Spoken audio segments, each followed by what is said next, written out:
I think I think Jesus was somebody who I kind of see as a revolutionary, who, was somebody who didn't, who was vehemently against discrimination, and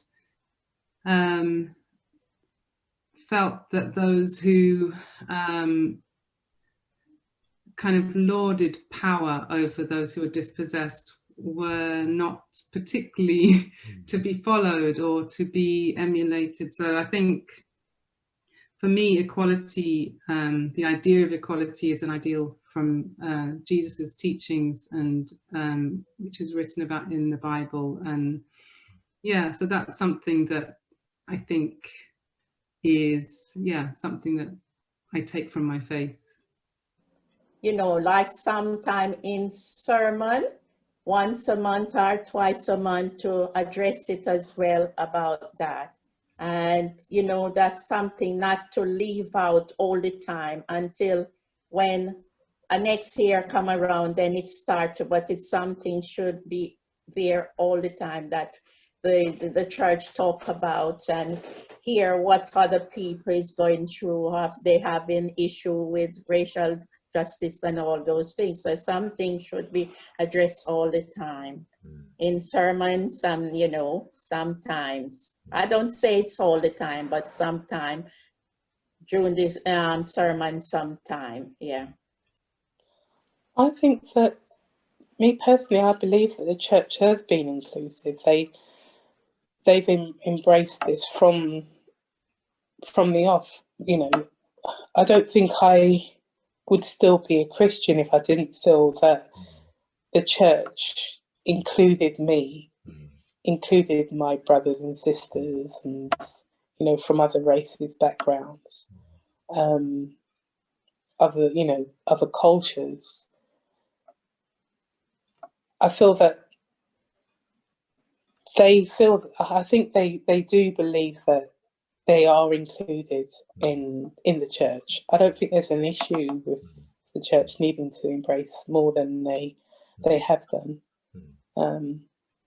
Look at Christianity all over the world. That wouldn't happen if the church wasn't inclusive. I think there is. I mean, when I think of those sort of things, I normally think of the following. I think of the 2 commandments that Jesus actually taught us: love the Lord your God with all your heart, mind, strength, and soul, etc. But the other one, which is more important, is love thy neighbor as yourself. And then when I think of that, I normally think of the story of the Good Samaritan, that he actually was on his way, minding his own business, and then all of a sudden he got beaten up and robbed and left for dead. Now, there are 2 people from that guy's community who could have helped him, but they didn't, because they're afraid of being made unclean if they touched the body that they thought was dead. And then the Samaritan came along, and you probably expect him to be like, ha, you're dying, and just make fun of the guy as he was dying. But he didn't. He actually took pity on him.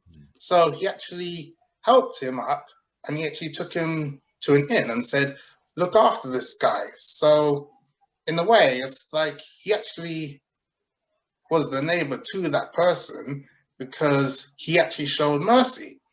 And those are the actual stories would if I was describing my faith to someone, I'd actually start with that story, really, just to actually show we're all different, but in the eyes of God, we're pretty much all the same in his image. I mean, the Bible says we were all made in his image. So if we were to do wrong to each other or insult each other and just be horrible towards each other, it's God's wrath will be on that person, because we were made in his image, and you're actually being cruel or unkind to that person. I mean, yes, we're different, skin color wise and personality wise, but we pretty much are human beings. We're the same. I mean, we all pretty much bleed the same blood. So, yeah.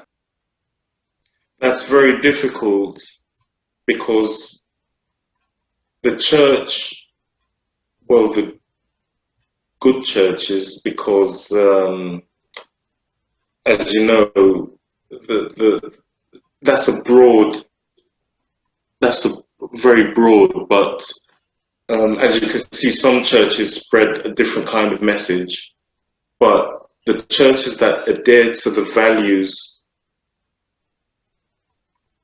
of the Bible, I think they're doing quite a lot already, to be perfectly honest. I quite like Pope John Francis. I quite like some of the statements that he's made.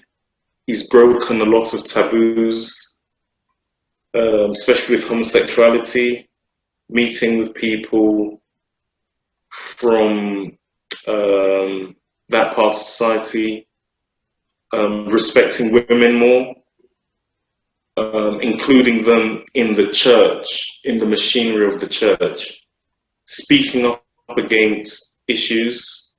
I know the church has done this quite recently, actually, with this government, in pointing out how come there's one set of rules for some and another set of rules for others. So the church, I think the church is, doing a good thing. There's a quandary, obviously, because once again, the media say, don't get involved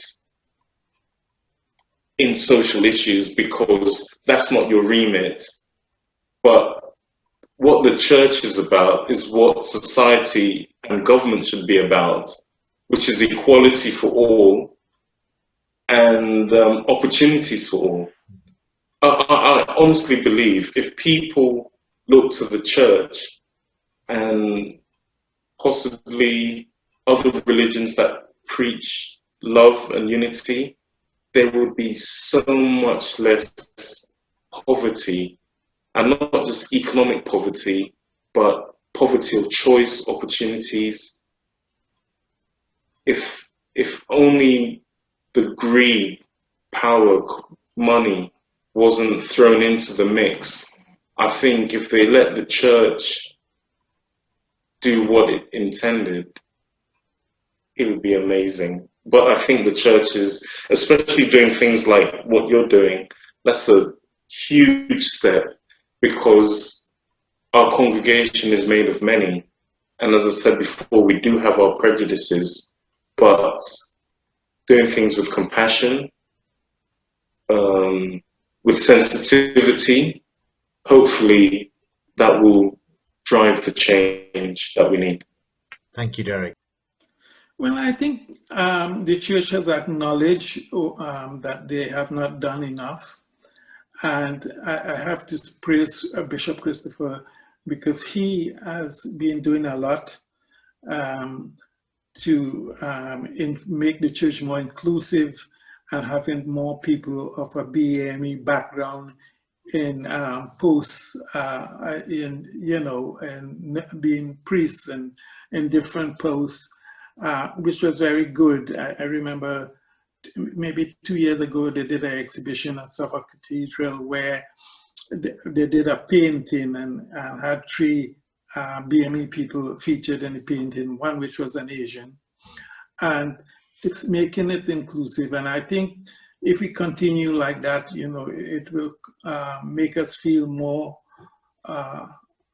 accepted. I feel accepted as well, but I think more people will feel more comfortable. But I think we're doing plenty, and we will continue to do so. Just like, I think to put it simply, I think it was Love Thy Neighbor, just teaching love and not anything else, because if you teach love, you're pretty much covering everything in terms of equality and discrimination.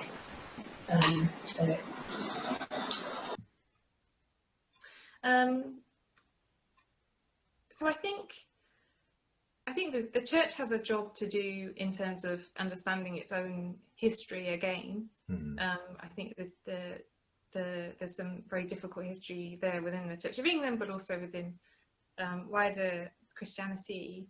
But I also think, our job as Christians is to love our neighbour, and this is a fundamental tenet of what we're trying to do.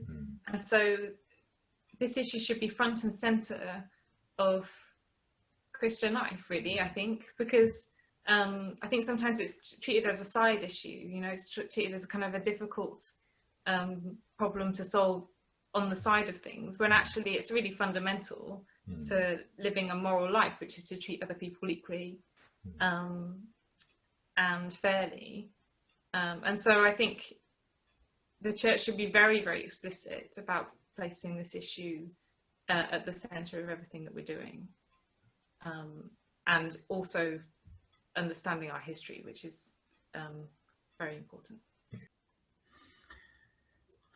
I mean, I think of the congregation and the fellowship of St. James's Church, and I think the role that it's playing at the moment is an example for others. The Zoom chats are absolutely brilliant, because you look at Zoom and you can look at a collection of faces which mirror that of your own, mirror that of others. And I think that shows diversity and it shows acceptance of all people. And I think where St. James is concerned, I think that's absolutely fabulous. As the church as a wider unit, as a wider organization, I don't like the idea of there being several different churches. I don't like the idea of there being a black church. I don't like the idea of there being a white church. I think if we have churches like that, we've done something fundamentally wrong. It should be a place where we embrace all comers and embrace difference. So that's what I think the change can do.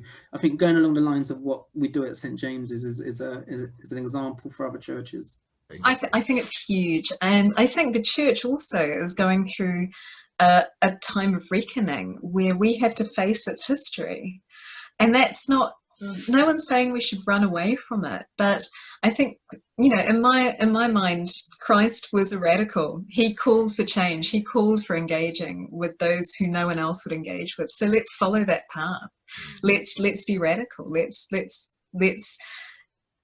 fight for the people who have the least. The role the church can play is obviously if everybody lives as Jesus lived, in love. Then that may make a huge difference. If we can understand the background of the church and the fact that this is a Middle Eastern religion and that it might have involved people of colour right from the very start. It's been interesting just looking at the saints and suddenly realizing actually not everybody who's a saint is European or whatever, and the importance of Africa. We saw a very moving thing just as part of a documentary on the Nile, and it was at a community, one of the oldest Christian communities in Ethiopia. Right. I'm thinking, that's something to learn from. It's part being aware of our history. Part of the church can do is role modelling, and there have been sort of the arguments at the point where people were rejected by the church. That was a powerful thing, and that sort of developed all sorts of new denominations or existing denominations. The fact that the church gives a meeting place for people of all sorts of backgrounds, and an acceptance for all sorts of backgrounds is fantastic. And sometimes we do that well, sometimes we do that badly. Certainly, the churches I was involved in when I first came to London gave me more of contact with black and ethnic minorities than I'd ever had before. and in a very, very positive way. The church can be role model, and I'm not sure how well the Church of England does that. Years and years ago, when I went to the retreat house at Witchcroft, you'd see the pictures around the wall, and there were all these pictures of white gentlemen who were the trainees or whatever, and at a particular point there become lots of ladies coming joining them, and I think the ethnic mix in was probably less. I haven't been back, so it hopefully has changed, and obviously the exhibition Jim did on black clergy showed some of it. The fact that in prominent positions we have black clergy. I still remember the Bishop of Rochester, Nazar Ali, and obviously John Sentamu was crucial in our involvement, and I think the bishop who spoke at Harry and Meghan's wedding made it a great point. Yeah. But I think it's the role modelling is a very profound thing. I think as long as everyone stays like inclusive and no one discriminates against anyone because of their colour and doesn't bring like saying that God didn't accept this colour of people because that doesn't say that in the Bible, and if they just accept everyone, then they don't use like Christianity as an excuse, and I think we'll be good. There are quite a few things the church can do. Again, now that we are focusing on Black History Month, it is a start, and the church should endeavor to do this more in depth, get more the youths involved, and I'm glad that our bishop, Christopher, is pioneering this, and he's fighting it in full front. Our archdeacon, I've seen him speak outside, fighting issues and introducing it, not just preaching in the pulpit, but going outside, seeing him standing by Sainsbury door, working against slavery and present day human trafficking. So speaking against all these issues really matter. And again, most of our youth clubs, the church need to get more involved because we're bringing up children of tomorrow. The church, again, in our liturgy, things should be introduced that yes, we welcome and encourage participation from other ethnic groups. Again, not just in liturgy, but we've got to encourage Black people to be in higher position. It's only now that for many years I've been fighting to get into a synod. Black people really need to be recognized more, take more active part, and participate fully. But we cannot blame them for not showing up because they're very heavily involved in working very hard, extra job to be able to pay the bills and pay the accommodation, and so many odds are against us. So the church, wherever possible, can do their best to help. Just be a case of maybe doing a spotlight on prominent Black people mentioned in the Bible. I don't know if it has been done in the past, but it could just be, instead of done, say, just once during Black History Month, it could be, you know, this is a spotlight on key people within the Bible who aren't portrayed. I mean, I say portrayed as white because that's the issue. Like Jesus wasn't actually like white, but everywhere and that's probably another thing. But I don't think that's just the church. I think the kind of whitewashing, is that the word? Yeah. Of everyone is an issue. So I think probably linking to that from when people are young, so your Sunday schools or whatever, kind of drill it into them as, you know, all these photos and everything, all these depictions of Christ is that he's this, but actually he's this. You know, there's probably out there some kind of figure or picture of these people and what their actual like race and their, you know, their skin color is. So I think starting young doing that, because I mean, because God created us all in his own image, and also, you know, we're all part of the human race, and we learn to, you know, love your neighbour as yourself. I think, you know, we can go from there. We are all created equal, and we are all created in God's image, and then society has come and given us an image of how God looks like, how Jesus looked like. There's a lot of the images I've seen of Jesus is like a Hollywood star, and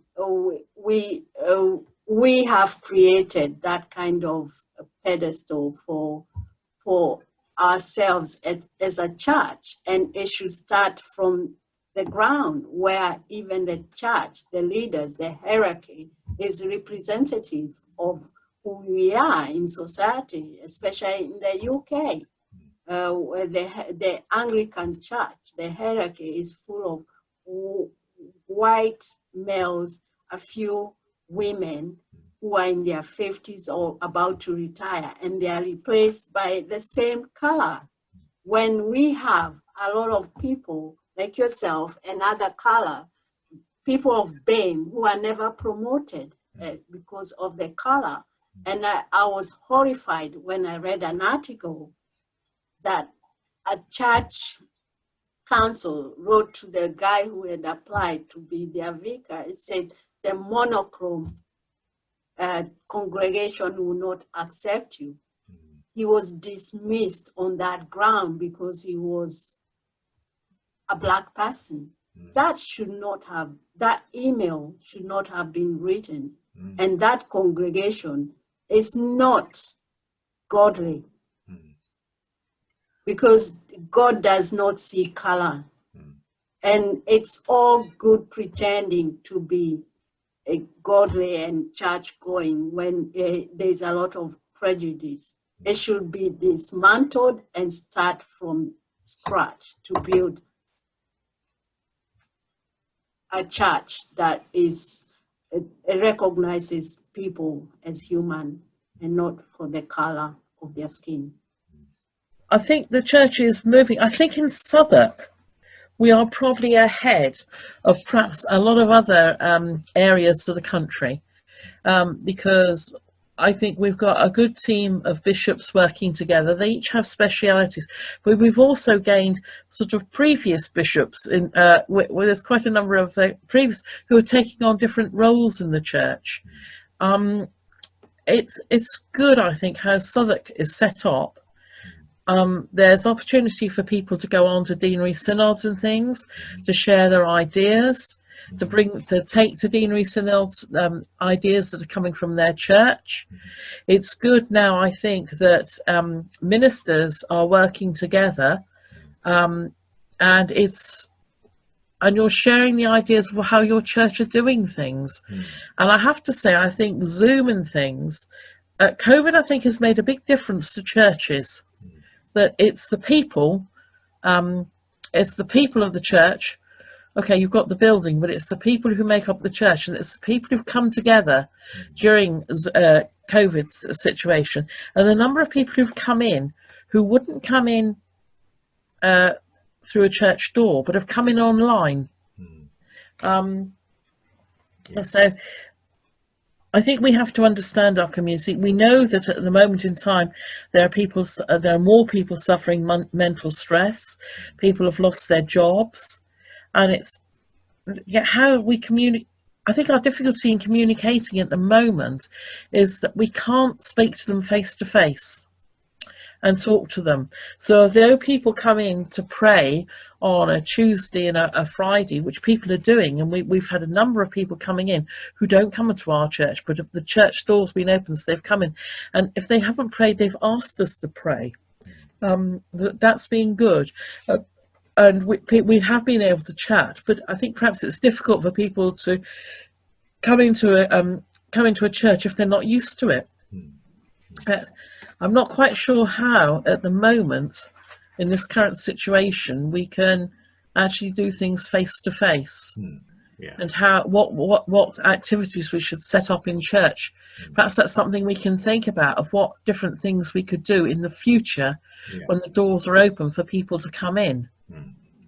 But it might not be us doing it. We might need to bring in specialists to do it, where health-wise or something. But then there again, we've got people like Suresh who can give us leads into that, through our community. So, I don't think I know what we can do yet. I need to know, I need to get a better understanding of the starting point to know what we can do as a church. I was, what extent can we kind of, raise our voice, be heard, make a difference? I don't know yet. I'm just being honest. I don't know. I think the more though that we can go out into our community with more awareness, with more empathy, with a desire to make a difference, to make Christ known. And if that means, making Christ, intolerance of social injustice and discrimination, wherever he saw it, that must be, the right thing for us to do.